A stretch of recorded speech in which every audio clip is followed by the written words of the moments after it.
Welcome to your Daily 5 for Tuesday, June 11th, 2024.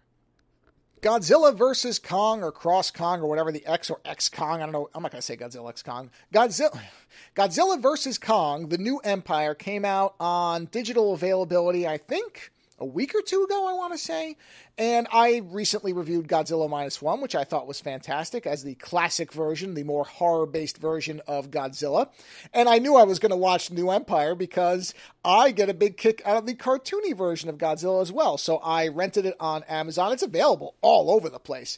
And it's one of the $20 rentals, or the UHD version. I don't know if there is another version available. That's the one that I rented on Amazon. It's on Apple, it's all over the place. You can get it virtually everywhere.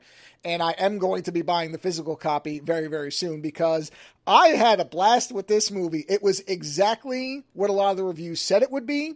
It's exactly what I was hoping it would be, which was just basically the Looney Tunes version of Godzilla and King Kong. That's what it is. At this point, and I think it's great, the American version of Godzilla and King Kong appears to be just do whatever you want, who cares, just have a good time. And then the Japanese side of Godzilla is, so far, based on the last couple movies, really focusing more on the horrific element of Godzilla. And I think that's fantastic. If you like both, you get both. If you like one or the other, you can pick one or the other. I happen to like both. And I will say, New Empire really is very similar. Actually, what it feels like is a good blend of King of the Monsters, the Godzilla film, and Godzilla vs. Kong, the first one, where it's still pretty focused on King Kong, which is probably my biggest problem with it because I just don't find the character all that compelling. I've just never been a King Kong person. But one thing I will say, one benefit of focusing on Kong specifically is the way that they do nonverbal storytelling, which I actually think is the most impressive part about the movie. Is there's a lot of the movie where there is no dialogue. There are plenty of scenes, don't get me wrong, of humans explaining things for the humans in the audience, but there's also numerous scenes and long stretches where all you're getting is nonverbal communication through Kong or from the little girl who doesn't speak. She's not deaf. She just doesn't speak. So she's doing sign language.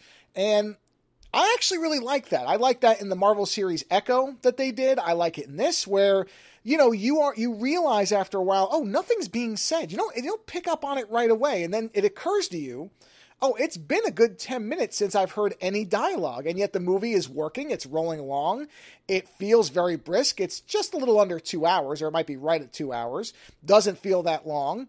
It's a CGI smorgasbord, but that's in this particular instance, I don't mind it because that's the premise of the film. I'm not anti-CGI. I think CGI becomes a shortcut and is overused when it doesn't need to be, but something like this, it's the only way it's going to work, and that's fine. I actually don't want Godzilla to be a rubber suit in this particular series.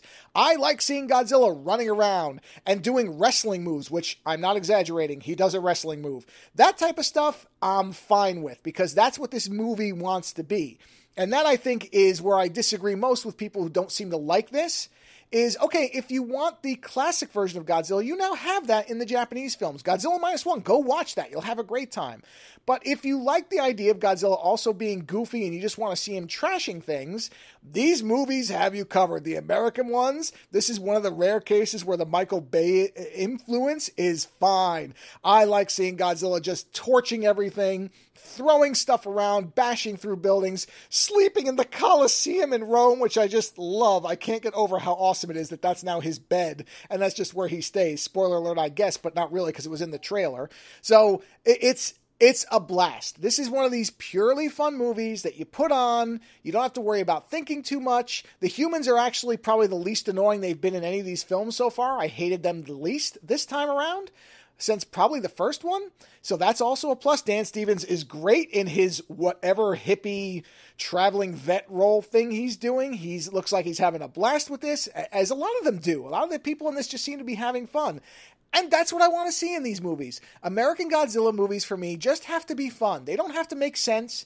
They don't have to be deeply narratively engaging. I have plenty of other films I can watch for that. When I put these movies on, what I want is spectacle. And that's what these movies have been delivering every time. And luckily, they are getting better and better at cutting the humans down so that they're either less annoying or taking up less screen time. So Godzilla vs. Kong, the New Empire, a lot of fun. See it if you're interested. Later.